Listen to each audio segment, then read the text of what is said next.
Hello and welcome to the Sun Racing preview of Cambridgeshire Day at Newmarket in association with Betway.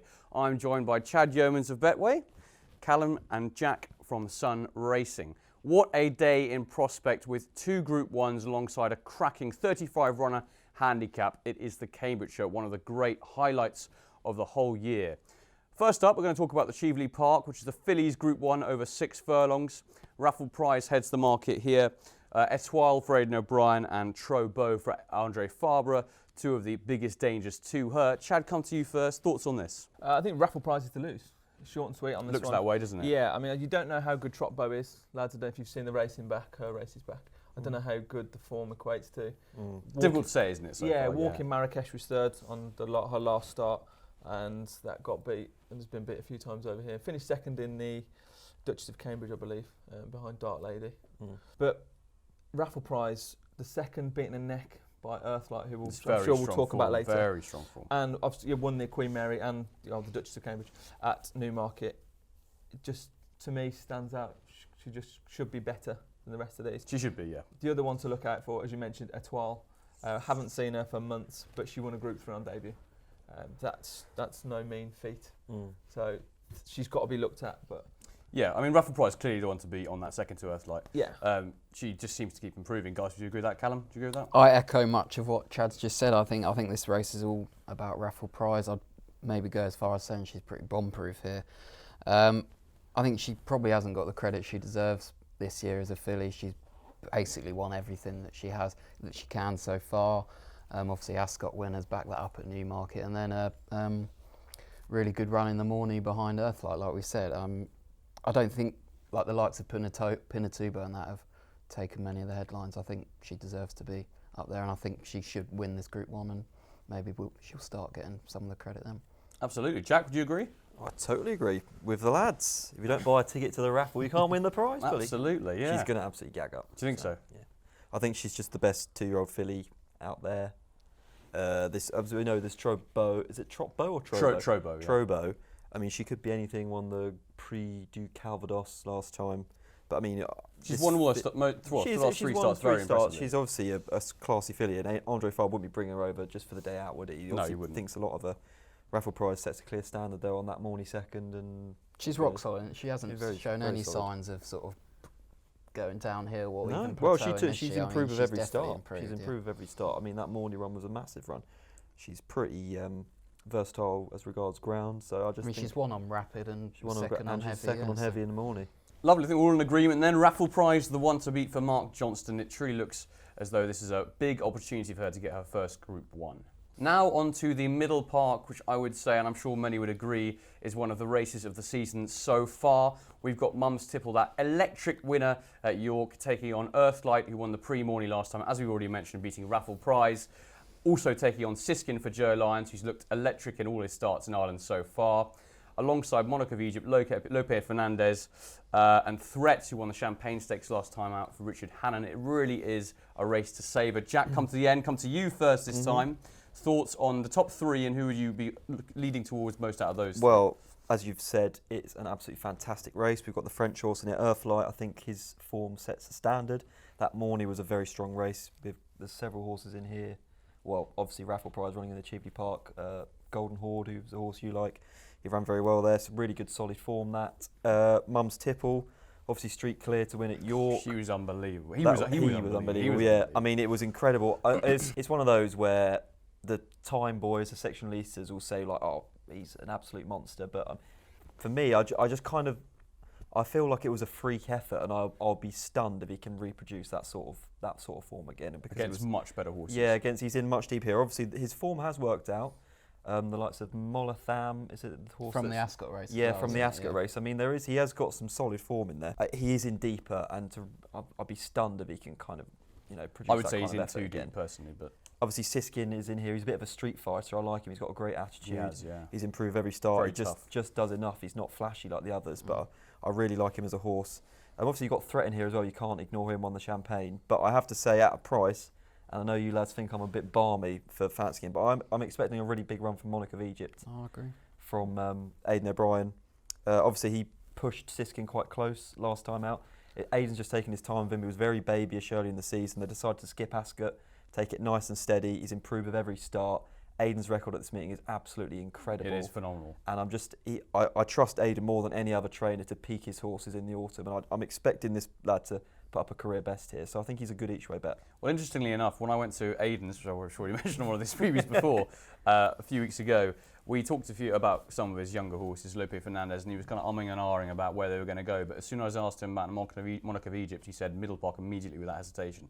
So obviously he's had Group 1 on the horizon for this horse for a while. A couple of bubbles maybe burst come Saturday. Not in a big way, but slightly popped maybe is a better way of putting it. Mum's Tipple, yeah.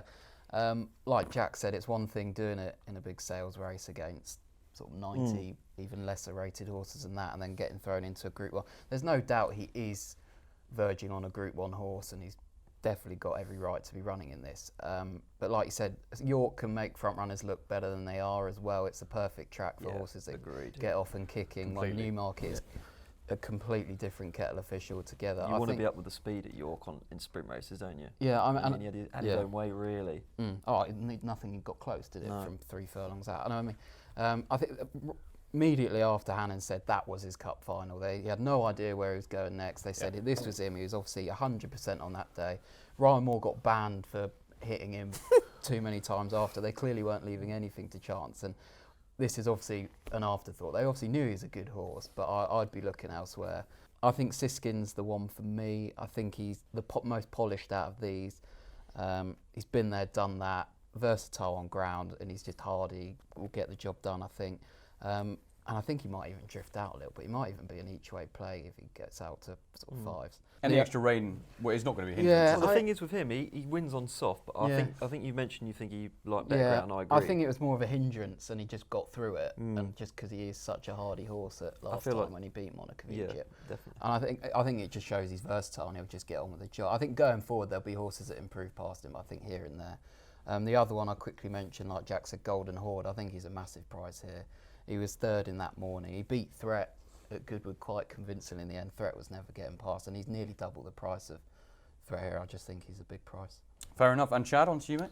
Yeah, I mean, slightly echo the sentiments. Mum's Tipple, I think if Mum's Tipple wins this, he'll be my selection for the Guineas. If he's improved, he wins a sales race by 11 lengths, then goes and wins this, to me, he's the idea of a Guineas winner for me. But I just don't think he's that good. I think Hannon's got better 2-year-olds, Threat being one of them, and Al Madhar is the other one that I think is better. Siskin, I think, beat a bad crop of early 2-year-olds. Including Monarch of Egypt? Including Monarch of Egypt, but I think Monarch of Egypt will be a better 3-year-old. Okay. So I tend to agree more with Monarch of Egypt over Siskin in this race. I think, like you said, missed Ascot, taken his time. And your comment was invaluable, really, to say that he instantly said he was going to a Group 1. Yes, indeed, obviously thinks he's of that class. And their other horse, Lope Fernandez, I think will appreciate 6 furlongs more than he did 7 in the Chesham and 7 in the Vintage. Odds on to beat Pinatubo. Unbelievable. What price was Pinatubo? Was like 11 to 4, yeah. What? Oh My God, in hindsight.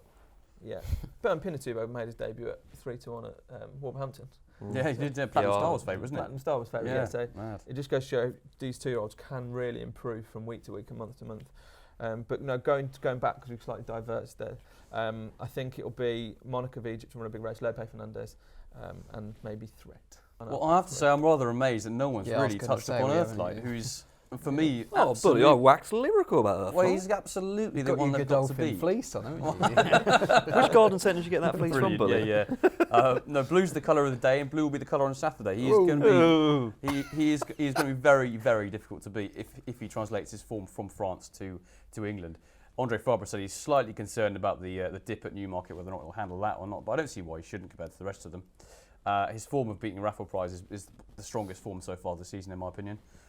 Over 6 furlongs, and I think considering he won that on heavy ground, I mean, it said heavy ground, it might not have been as soft as it looked, but I think he's absolutely the one they've got to beat. I know he's the shortest priced of the lot, but he's really. It's the right favourite. Yeah, and I think Mum's Tipple he's got to prove it's not a fluke, because as you say, it was ridiculous. It was ridiculous. It was utterly ridiculous. And he got an easy lead, and I don't think it was a fluke. I just don't think he'd be able to do it again. Fair enough. I mean, the time backed it up, so it probably wasn't a fluke, but. Yeah, as you say. But they were breaking lots of track records at the Ebor meeting. That's true. And Ryan Moore, as you said, Ryan Moore really going to town and try and get him He home was- suggests that that, as you say, was Yeah. their cup final. He was going OTT. And yeah, I mean, Siskin obviously has a big chance, but I just think Earthlight's the one to beat for me. I think he's got the best form and he's got the most potential. I agree. I think Earthlight's the one to beat. I think we have got a touch on threat. Yeah. He did win the Champagne, and it was quite tactical. He pulled hard, but he still managed to win Yeah, there. he's He been quite jinked over impressive, towards yeah. the rail. He's obviously got a few quirks. I think he was too keen when he was second to Golden Horde at Goodwood as well, and stuck on a wing. So I think he's got an engine, so we shouldn't totally discount him. But I think there's a... Can't discount many. No, you can't. You can't. Selection really time good then, for Jack. him. You're going Monarch of Egypt. Monarch of Egypt each way for me, please. Callum. Siskin and a nibble on Golden Horde. Lovely. And Chad. I'll go Monarch of Egypt each way. Okay, 2 for Monarch of Egypt. I'm going to stick with a favourite. I think he's got a favourite's chance. Last but most definitely not least, onto the 35-runner cavalry charge that is the Cambridgeshire up Newmarket's famous Rowley Mile. Actually, it's 1 mile, 1 furlong. We won't go into that. Leading the market, La Don de Vie for Ryan Moore. He won very nicely at Goodwood last time out. Good Birthday, Lord North, 5th position. Afark, Majestic Dawn, Bedouin Story, all towards the top of the market. As usual, it's an absolute minefield of a race. Chad, come to you first. What are your thoughts on this? Lord North wins. Lord North wins. That's an extraordinary claim in a 35-runner minefield. As I mentioned to you earlier off air, I backed this at 3 times the price about 4 or 5 weeks ago. Things been laid out. I think he really is a group horse. I hate using that whole group horse in the handicap. But won his first 2 starts pretty convincingly. Won by 11 lengths on his second start at Redcar. Then went to the Heron Stakes at Sandown. Did not get a run. In a race that produced winners Sangarius, Rakib, something for Simcox, been out and won. Bell Rock's in there for Andrew Balding. He just didn't get a run and was given an easy time of it. Then had a break and ran at Ascot. Travelled much like the winner the whole way. Just got caught for fitness by Blessing, who was well handicapped on the day. And Yeah, I it was a think very impressive winner of that race. But as you It's- say, it's he was Spencer just making cruised there his made his first first comeback. start for ages, isn't it? At first, he's had a gelding up. Had Yeah. Gelding up as well, yeah. I think he's a group horse, and now that the weights have gone up, Frankie now rides as opposed to Rab Havlin. So Which is obviously a it's, positive. that's just that. I mean, Rab Havlin's a What have you fantastic guys jockey. got against Rab? No, Nothing. I think he's What fantastic. have we got in favour of- Having what have we got in Frankie favour on of is- Franco? Rab He's the bashes. world's best jockey. Leon I think, Franco. of all time. I think the world's best of all time, and he just.